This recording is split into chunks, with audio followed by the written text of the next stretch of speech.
الحمد لله رب العالمين وصلى الله على سيدنا محمد وآله الطيبين الطاهرين. اللهم أخرجني من ظلمات الوهم وأكرمني بنور الفهم. اللهم افتح علينا أبواب رحمتك وانشر علينا خزائن علومك برحمتك يا أرحم الراحمين. Alhamdulillah, we have tawfiq to continue our study of training and education Islam by the late Ayatollah Mutahhari. Today coincides also the birth anniversary of Imam al-Kadhim alayhi salam. So I congratulate you and pray that Allah include us among his true followers, inshallah.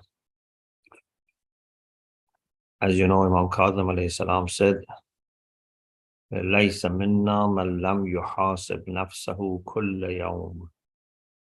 It's not from us the one who doesn't evaluate himself on a daily basis. So we need to do muhasabatun nafs, to evaluate and assess ourselves every day, maybe in the night, maybe in the day, but in every 24 hours, we need to do this. Okay, we were talking about factors that contribute to tarbiyah. The last lecture is about the last factor. This is the end of the book. And that is about working. In Farsi, we say kar, to work. He says, maybe some people think we are the ones who work. Work is our action.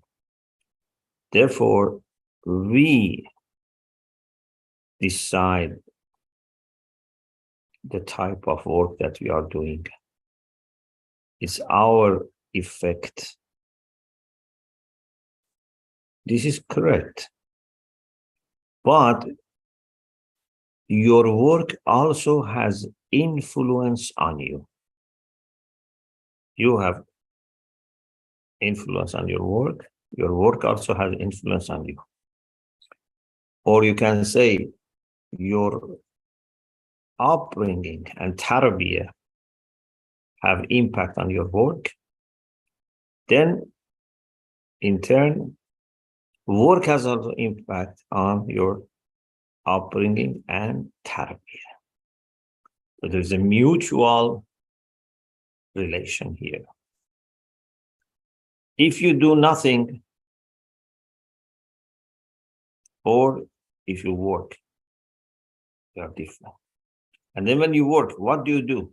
How do you do?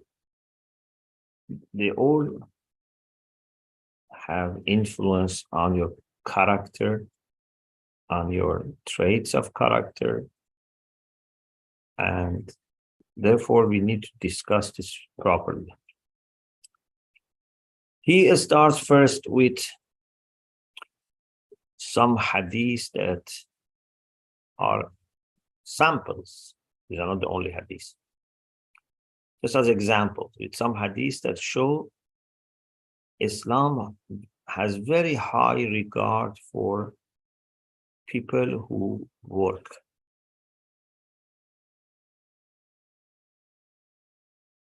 Who are not indifferent, who are not, idle, who are not dependent on others. They try their best to work and make halal earning.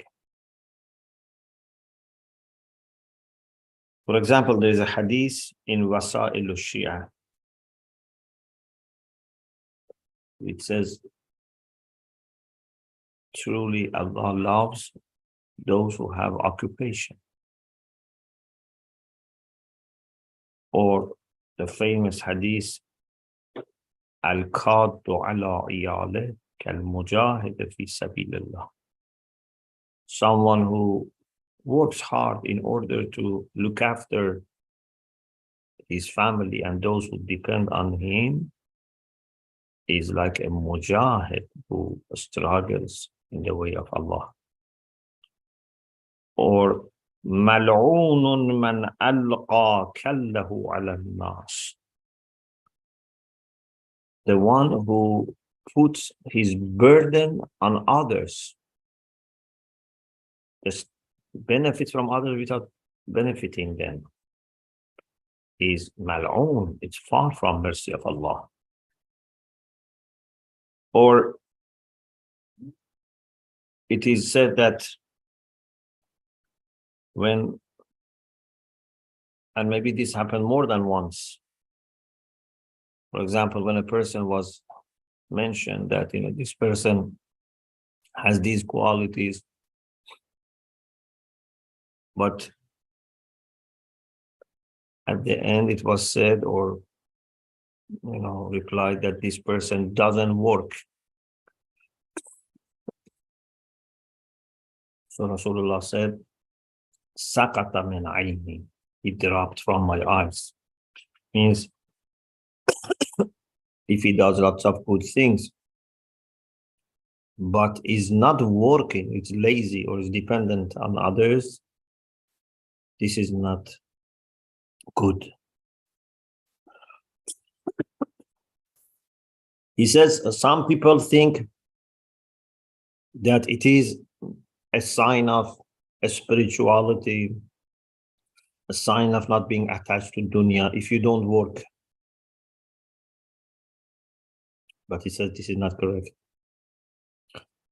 Yes, you can choose a type of work that is meaningful, a type of work that is helping others, a type of work that is not demanding you to do everything just for the work. You have no time for family, no time for ibadah, for learning, for community. Yes, the type of work, the amount of work are very important. But the main thing is that you should work. You should not be passive. Then he tries to explain this from different aspects. One is that he says it's a duty, it's a responsibility. We are benefiting from works of many, many people.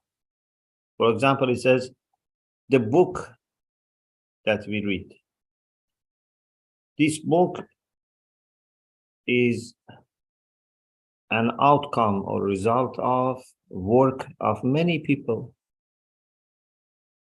to make the paper, to make printers, then those who work in the printing houses, they print a book, they have to do the binding, they have to ship it, they have to put it in the bookshelves so that we buy, the people who do the delivery, many, many people. And how the paper is made, it's a long story. So many people have worked for the bread that we eat. Many people have worked. I need also to contribute. I cannot just benefit from the work of others.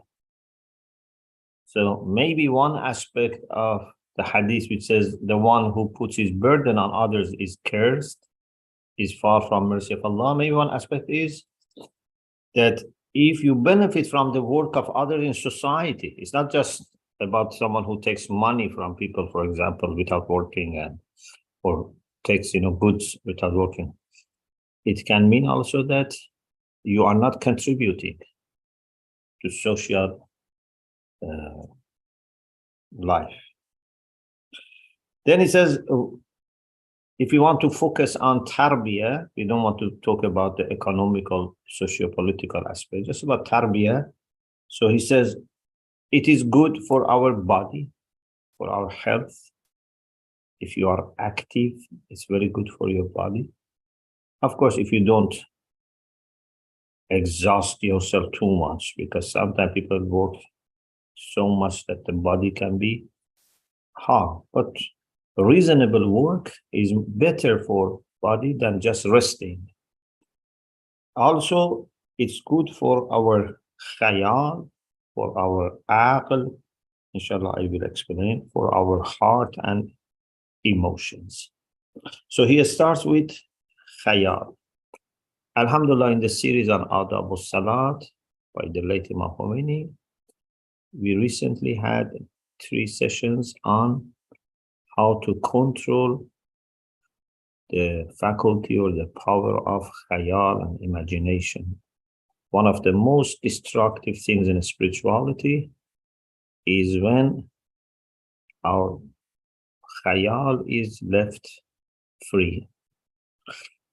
Sometimes you engage your mind in a structured reasoning. Fikr. This is good. You know what you want to achieve, you keep thinking about it, you put premises together to come to conclusion. This is good. But if you leave your mind to itself, mind is not going to relax or let you relax. Mind is going to just go to the storage of the ideas which are preserved, the images which are there, play with them in a very creative way, putting them together or creating new things, and basically pushing you to the direction that your nafs wants. Many sins, many immoral actions and decisions happen because of quvvat khayal. People think about something and they become so excited about it that they cannot resist anymore. Initially was just a little attraction, but when you keep, thinking about it and let your khayal, develop it, so it makes such a huge thing that you cannot resist its attraction anymore. Or sometimes you think about someone who did something or said something that you didn't like. You can keep thinking, and then you explode. You so much then would hate that person. It has started from something small, but your khayal can develop it to become something that you cannot resist. Many kind of enmities, hostilities start with little things, but khayal is free and they don't control the khayal and it becomes big issue. There is a very wise saying that maybe it is from Amir al-Mu'minin alayhi salam. Ayatollah Mutahid here says, as a hadith from Amir al-Mu'minin, there is no reference in the book, but it's very deep. النفس إن لم تشغلها شغلتك. Your nafs is made in the way that if you don't keep it busy, it will keep you busy. You need to engage your nafs in work, study, thinking, tafakkur, studying, so that inshallah you have the lead, you have the control, not the other way around. This is very important. So, nafs helps us with controlling our khayal. And here he quotes from some books that are written even by some non-Muslims who mention the same thing about the power of nafs and khayal and how it can lead to explosion. He says, sometimes people think that, for example, women are more maybe inclined towards ghiba and backbiting than men. Because, some women, when they sit together, they do ghiba. But he says, no, it's not that women have more tendency towards ghiba. It's a matter of who has more free time.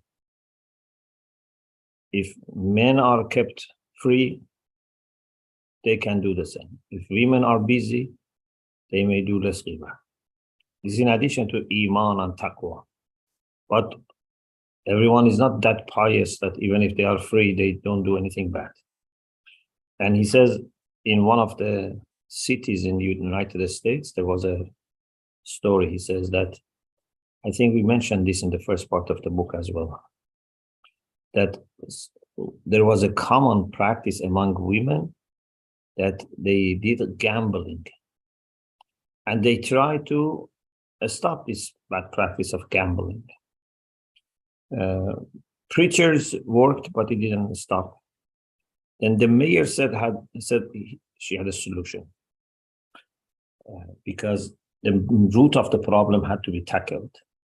He realized that they do gambling when they get together because they're free. So suggested that we can have lots of competitions, games, prizes for women who don't work and have free time. And very quickly the problem was solved. So instead of just sitting and talking with each other, they started doing some artistic work, some, I don't know, handicrafts, etc. So it's not a matter of gender, it's not a matter of age. Every human being needs to have plan for their time. Otherwise, free time, instead of being a help, can become a problem, can be a burden, can be a source of drainage of energy or being channeled to wrong things.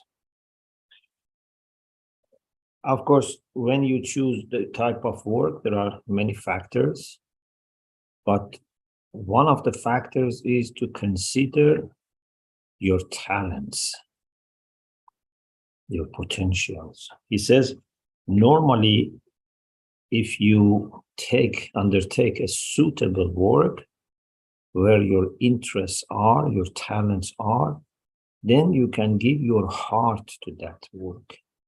Then it's very productive and very healthy. But if your interest is not there and you push yourself to go from this hour to that hour to the office, it can be very much destructive. One benefits of the work is also that you can evaluate yourself. As long as we are at home and doing nothing, don't engage with other people, then we don't know how patient or impatient I am, how creative or not creative, how organized or not organized I am, what are my talents, how good I am in communication, how good I am in timekeeping. So through work, we can also evaluate ourselves. And also we can get engaged into logical process. For example, sometimes people think of becoming rich through things which are not logical. For example, by chance, I don't know, by buying lottery, etc. What is logical is something that can be planned, something that can be available for everyone, something that can be predicted. For example, you say, okay, I can start with this small work and then little by little grow. This small shop or selling something somewhere. Anyway, there are different options for different people, but just something which is predictable, something which is ordinary, which is natural. Don't rely on dreams and I don't know, miracles to happen or accidents. And also impact on heart. He says, when you don't work at all, your heart can become hard. As we suffer qasawatul qalb. He says one of the minimal benefits of working is that it prevents from qasawatul, from our heart being hard. Then he says, as a summary, working at the same time that it is the effect of our thinking, our soul, our khayal, our heart, our body, but it's also making them. It's a maker of all these factors. And also he says working gives you a sense of honor, a sense of independence. There is a poem which is attributed to Amir al-Mu'minin alayhi salam, which says, لَنَقْلُ الصَّخْرِ مِنْ قُلَلِ الْجِبَالِ أَحَبُّ إِلَيَّ مِنْ مِنَنِ الرِّجَالِ يقول الناس لي في الكسب عار فإن العار في ذل السؤال. If I move rocks from the top of mountains, they ask me, bring those rocks down. He says this is more lovable to me than doing nothing, but people then would have, kind of favor for me. And then they oblige me, say, we did this for you, we provided you with this. People tell me that working is a shame, or you shouldn't work. But he says, shame is in asking people for help, not in working. Working is not shame, even if it is simple work. Even if it is, cleaning the streets, there's no shame. But if I receive 10 times more than cleaning the street, but by begging in front of people, or, even not begging, but accepting from people that they may later, say, we did this for you, did that for you, then that is embarrassing. There's a story of Ibn Sina. Ibn Sina was a very special person in different aspects, very talented, very intelligent. And at some points also, he was asked to be ministers. And so he was involved in administration in very high capacity. It's said that when he was a minister, wazir, at that time minister meant like prime minister or the only minister. So he was passing by a place that a person was working in cleaning the well of like toilets. These people were called kannas, who were either digging wells for toilets, or if they were, filled, etc., they needed someone to clean. He heard that this person who has this difficult job, who has to go sometimes tens of meters, sometimes maybe 100 or more meters down and clean the well, the sewage. So he heard this person says, Gerami dashtam ey nafs az anat ke asan bugzarat bar dil jahanat. Oh nafs, he was addressing his own soul, his own nafs. My soul, I have honored you so that you would not be attached to dunya, or this dunya would pass for you easily, more easily. Ibn Sina was surprised. This person with such job, he says, I have honored you. He says to his nafs. But his job is not a very great job. He asked him, then the reply was remarkable. He said, نان از شغل خسیس خوردن به که بار منت رئیس بردن. He said, if I have a very simple job and I make my own earning, it's better that I work for someone as a boss and then be under that person. I am working for myself. You are working for the king. I am independent, but you are not independent. You have to make sure always that the king is happy with you. Sometimes maybe the king expects you to do wrong things. It's not that every king is just. But I am independent. I don't need to answer to anyone. I don't need to worry about anyone. It's between me and my Lord. So he was surprised by this deep understanding of this person, that he finds a simple work a way of honoring his nafs, something that people who have high positions but they have to be dependent on others are deprived of. Then he refers to a famous story that one of the companions of the Prophet was very poor. One day, his wife told him, go to the Prophet and ask the Prophet for help. So he says, I went to see the Prophet. The Prophet was sitting and with his companions. And he says, before I mention anything, the Prophet said, Man sa'alana a'ataynah wa man istaghna anna aghnahullah.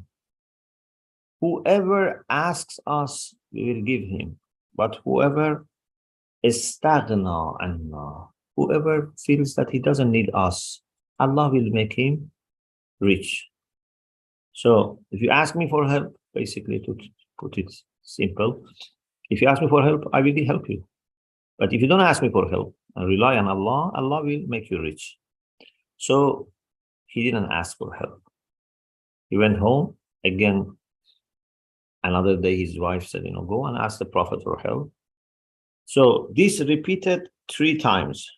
Then he realized that, no, this is a message for me. And he felt that he can do something because Rasulullah is telling him, if you don't ask for help, Allah will make you rich. So he said, let me start with something simple. To go out of the city and collect some, wood, etc. He didn't have, of course, instruments, equipment. He was very poor. So he borrowed from some people. And the first day he went and worked, he managed to sell them and make a little money. And he was very happy.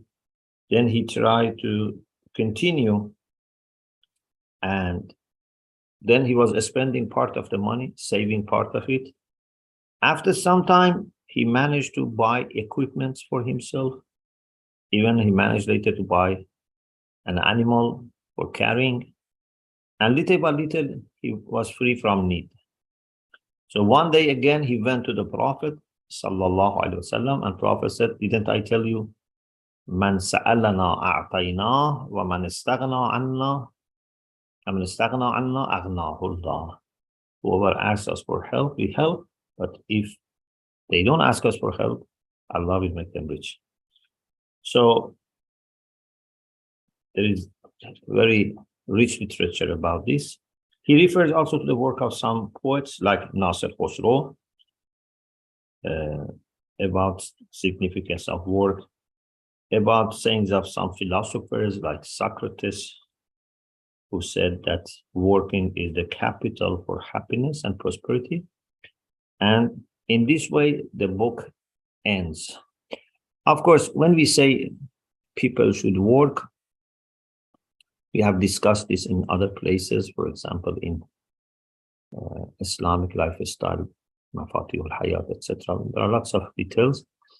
But as a summary, my understanding is that men should work, especially if it can be outside home, even if they don't need. It's good to be busy. Even if you don't need money, or someone says, I give you money, say, no, I want to work. I don't want to sit at home. Then it's a matter of what type of work. But for women, work is not as necessary as men, especially outside work. Women should be doing what they really like. Men, even if they don't like something, they have to work. It's better for them, for society, for different reasons, for family. If they work, they go out if possible and keep themselves busy. Even if they don't need, even if it is just, doing something which may look, useless. But it's better to work than not doing anything. But women should be working if they really like, if there is need, and not exhausting themselves, and not undermining and underestimating the work which is sacred, which is the work as a wife, as a mother. These are very important. So we shouldn't make a distinction between men and women when it comes to amount and type of the work. Yes, if you are able to look after your health, your education, your family, you have extra time, of course, it's great. You do something which you like, something which gives you a spiritual satisfaction as well, not just only for the sake of money. Okay, we thank Allah subhanahu wa ta'ala for being able to complete this book. We ask Allah to send His blessing to the soul of Ayatollah Mutahari and his teachers. And we pray that inshallah, all of us can be engaged in proper tarbiyah for ourselves, or help other people, especially our next generation, in their tarbiyah, inshallah. Alhamdulillah Rabbil Alamin.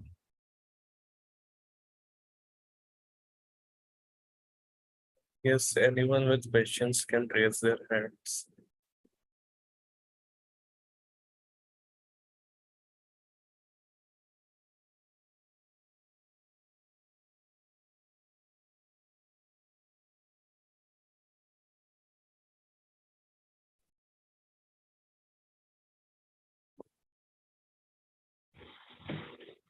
Assalamu alaikum wa rahmatullahi wa barakatuh. Alaikum assalam wa rahmatullahi wa barakatuh. Thank you for your lecture. You're welcome. My question is that how can we recognize our potential?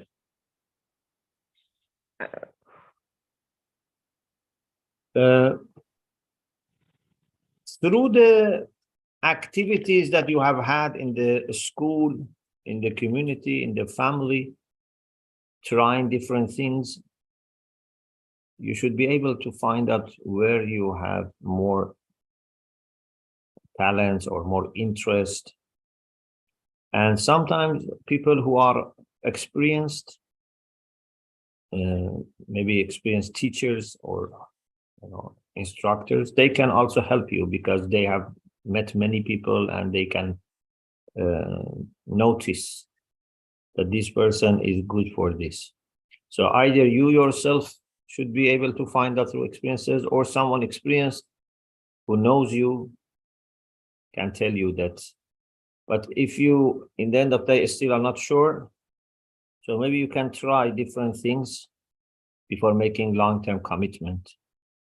Take your time and try few things that you think you might be more suited to that field, and then you can realize. Of course, many people have more than one area that they can, really flourish. It's not just one, but some people, maybe there is an area that they are particularly talented for that. You have to find where you can be more successful. Everyone certainly has some areas that can really flourish.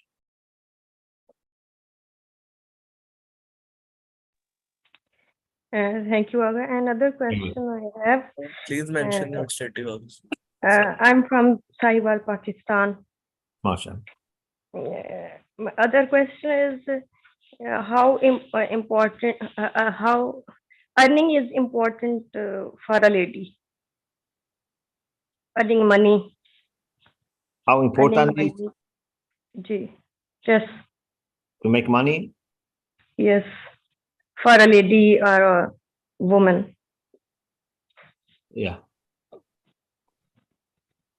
Making money was not the main concern. The main concern is to work, to be productive. Maybe you work and you don't make that much money. Maybe you do charity work. The focus was on working. Maybe you do voluntary work. Okay? So we need to work. But as I said, there's a difference between men and women in the amount and type of the work. But we need to work. The second thing is we need to make halal earning. And a little saving, because sometimes unexpected things may happen. So we should have a little saving. Not, lots of saving for, many, many years to spend, and still it will not finish. We need to have some reasonable saving. So for ladies, normally the responsibility is not upon themselves, either it's on father or husband. But if you can make some reasonable work without sacrificing your health, your spirituality, your haya, your family life, it's good to work and make some money also and use it in the way that Allah is pleased with. But the value of every person, especially women, is much more than money. So we should not work just for the sake of money. Do something you like, do something that you think is helping humanity, helping other people. And then on the side, some money comes and, okay, you keep that money, you use that money, whatever is needed. But to have this mentality that either I make money or I am useless, this equation is not right. This is not true. That either I make money or I'm useless. No. There are many, many things that you can do without making money, and still you can be very productive. So we shouldn't let social norms, which normally are imposed by, social media or movies, films, etc., to affect us. We do what we are supposed to do. I have extra time. I have done my learning, studies, etc. I work. I decide. I don't let society decide for me, or the culture, which is not necessarily Islamic, decide for me. If I need to work, I work. How much? I decide. Where to work? I decide based on my values, based on my responsibilities. I am now young, I can work. Later I have children, for example, teenagers especially, they need my attention. I don't work. I decide what's the best for me, for my family, for my community, I will do it. I don't let anyone to dictate me what to do.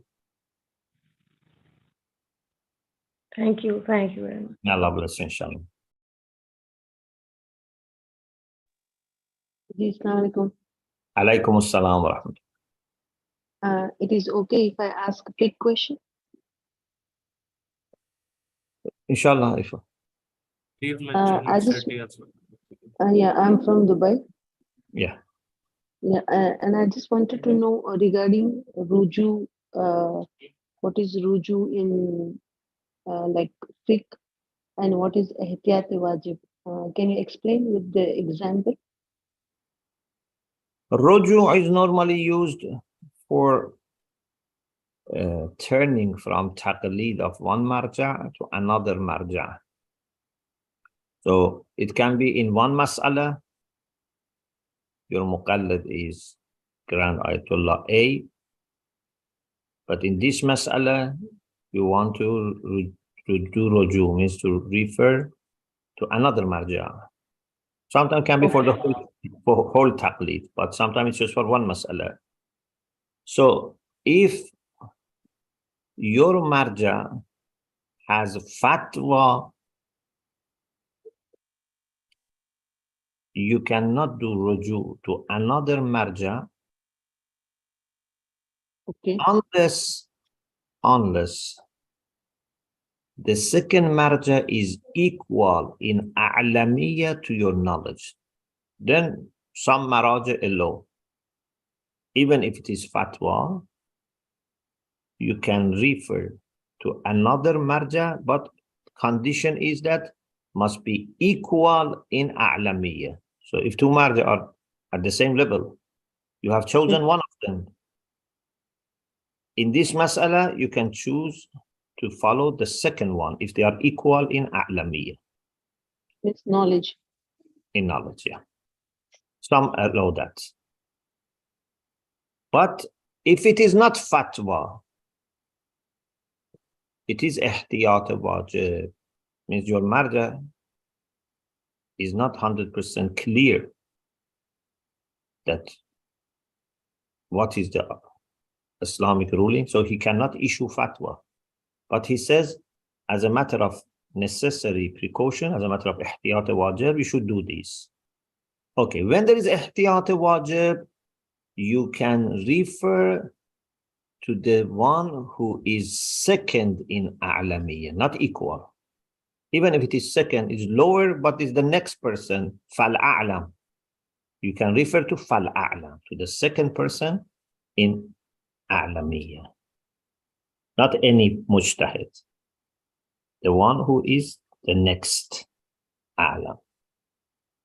So for ihtiyat wajib, there is more space. You can go to someone that you know he's not equal, but it is the second. But if there is fatwa, you can only refer to equal in a'lamiyya according to some maraj. But Aga, how we will decide that who is the on the equal side, or who is the first and the second? Means I don't know. In the same way that you established who is a'lam. So based, for example, most of people is based on experts' view. Yeah, we are not experts, we refer to experts. So the experts tell us that in this time, this person is the most knowledgeable, or they say there are few people that they are at the same level. So those experts can tell us.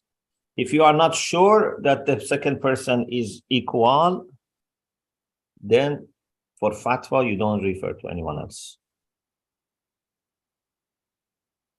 Okay. Okay, thank you. May Allah bless you.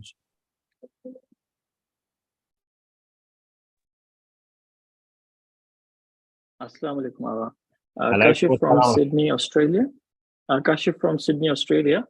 Yes. I had two questions, but I will just ask the first one. And if there's more time, then I can ask later on after everyone else. The first question is, how can we train our children to take more risk in terms of starting something new, like, for example, a business or something for themselves? Because I know whenever most of us try to start something new, there's fear factor, taking risk. So how can we train our children to take more risk as such? Thank you. Yeah. So one is maybe to make them familiar with the lives of other people, that in every field, even in science, but especially in politics, in social work, charity work, in business, unless you take risk, normally there is no big success. You have to be able to make decisions, difficult decisions, take risk, but measured risk, not bulk risk. Bulk risk is like gamble. No, we don't want to gamble, but measured risk means you study, you consult, then you put your trust in Allah subhanahu wa ta'ala and do something. So if they study lives of people who have taken this route, for example, you can arrange a meeting with some successful people in business, in community, family, etc. And also tawakkul. If we develop the sense of tawakkul, it's very good. Because the type of work is very important, and one factor, it's not the only factor, is that if you can have a type of work that you are independent, and indeed you can create job for other people, but you have the control, that is also a preference. And many times this, as you said, needs risk, but this is a good risk.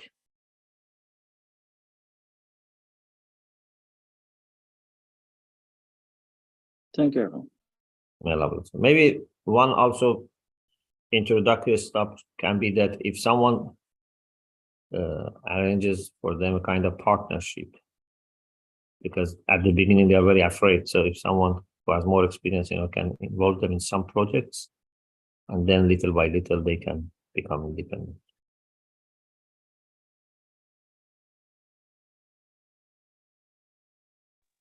Assalamu alaikum.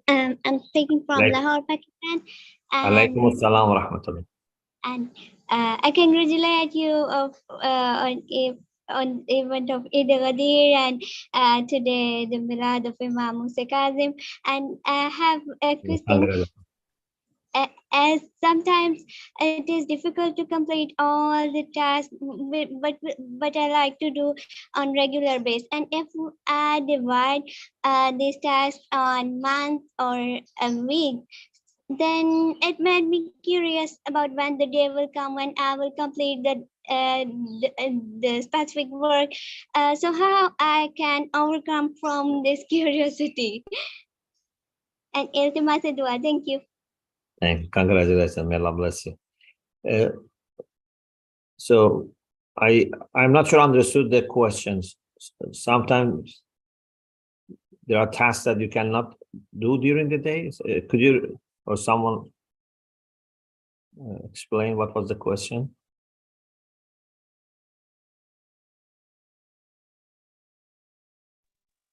Means if I have to complete 11 or 10 works in a day, but it is sometimes difficult to complete all. And if I prioritize some from them 1 or 2 or 5 tasks for a day, then other will remain. Then the other will remain will just make me curious how when I will complete this. Yeah, thank you. Thank you very much. Ahsan. Yeah, we need to be organized and plan. Planning and organizing our life is very important. So you should see how much you can do every day. You have to be realistic. If you expect too much from yourself, put too much pressure on yourself, it's not going to work in the long term. You can damage your health, you can damage your, mental capacity, etc. On the other hand, you shouldn't, waste your time and say, okay, I do only this much, which is very little. So in a very balanced, reasonable way, you should target certain things for every day and try to do them. No, don't leave it for the next day. But if something really out of control happens, try to do extra next day or extra by end of the week so that you are back to the track. So planning and being organized, these are very important. Amir al-Mu'min said, أوصيكم بتقوى الله ونظم أمركم وأوصيكم بتقوى الله ونظم أمركم. He mentioned nazm right after taqwa.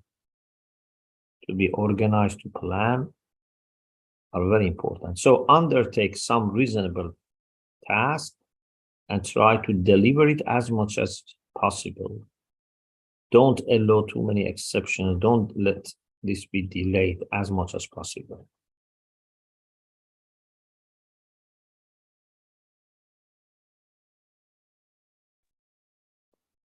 Assalamu alaikum. Alaikum salam wa rahmatullah. One question related to Please the. mention your city also. Yeah, I'm from Delhi, India. Yes. Bismillah. Yeah, my question was with regard to doing business, right? So since Islam recommends people to start their own venture, right? But usually, if you compare business with job offers better work-life balance as compared to business. Business, you need to take a lot of stress. You need to work very hard, right? And you will not find enough time to give to your family and to your societal responsibilities, right? So what do you say, like how we should actually, we should basically do the job. Job is always has limited salary and everything, but it actually gives you much more better quality of life. Yeah, if you have to choose between having your own business, but then having no time at all for your family, for community, and just always be working, and having a decent job in a company or office, which is nice job, Islamically is fine, you feel happy about it, and you have then extra time. So the second is better if you have to choose between the two. But if the second is working in a place that is not good, you are not happy with the work that they do, no. Or if you can do for yourself, and maybe after 1 year, 2 years of putting energy, but then you can have normal hours, then the first is good. But if it is a matter of choosing between your own business that all the time demands extra hours of work, working in evening, weekend, traveling too much, then having no time for your family, then no. Okay. Because Thanks. your family need you More important. more than they need money. Right. First is being available and having quality time with family. Okay, Shane. Thank you. May Allah bless you.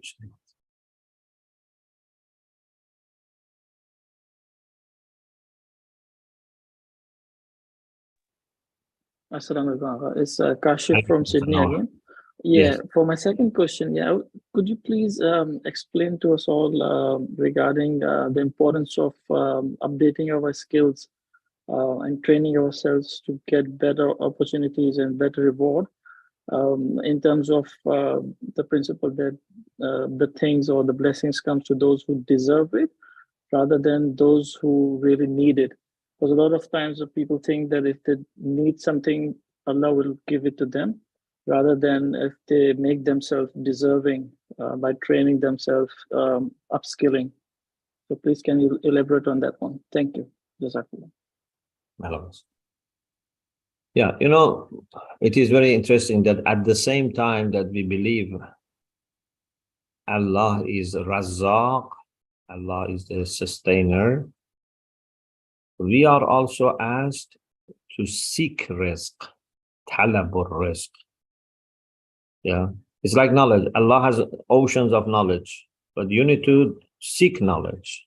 You cannot say, you know, I sit at home and he gives me knowledge. For rizq also, you need to seek rizq. You need to prepare, qualify yourself so that you can get rizq or better rizq. So one part of it is to qualify ourselves by developing skills, by getting experience, by educating ourselves, by presenting yourself. Sometimes you have lots of skills and talents, but no one knows about you. So then the opportunities can be limited for you. So we put our trust in Allah subhanahu wa ta'ala, but also He expects us to act rationally and wisely.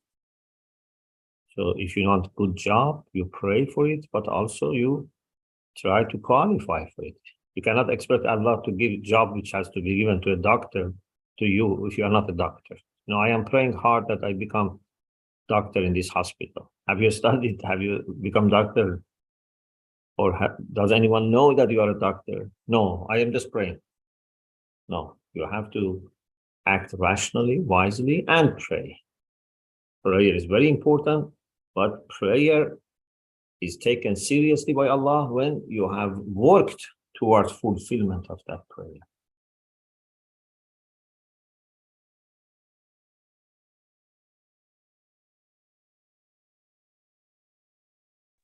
Our time is over. Assalamu alaikum, Agha. Yes, sir. Alaikum assalam wa rahmatullah.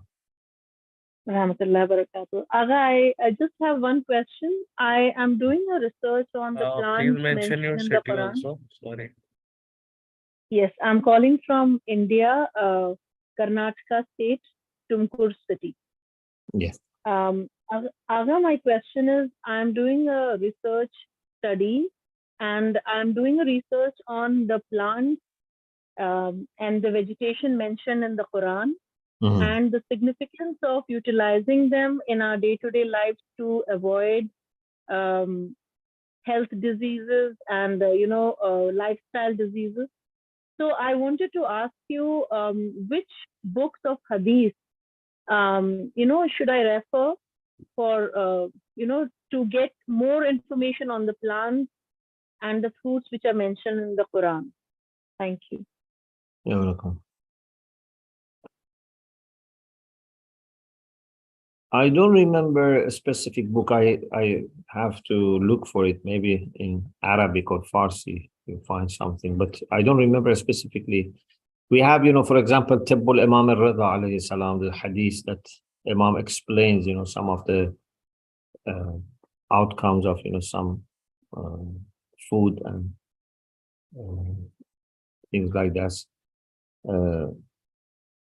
Maybe the best way to start with your research is to start with the books of tafsir, not hadith. But there are some books of tafsir that they mention also hadith about those ayat. For example, if you are working about fig and olive, والتين والزيتون, or شجرة مباركة زيتونة. So you can start with books of tafsir of these verses and then from there expand. They give references to hadith, then go to those books of hadith, then you find other hadiths maybe as well. And there are also some good softwares for searching hadith. So you can use these as keywords and search and find other hadiths.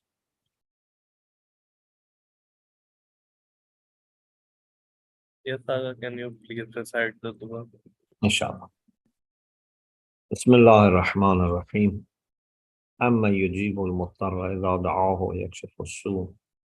أما يجيب المضطر إذا دعاه ويكشف السوء. أما يجيب المضطر إذا دعاه ويكشف السوء.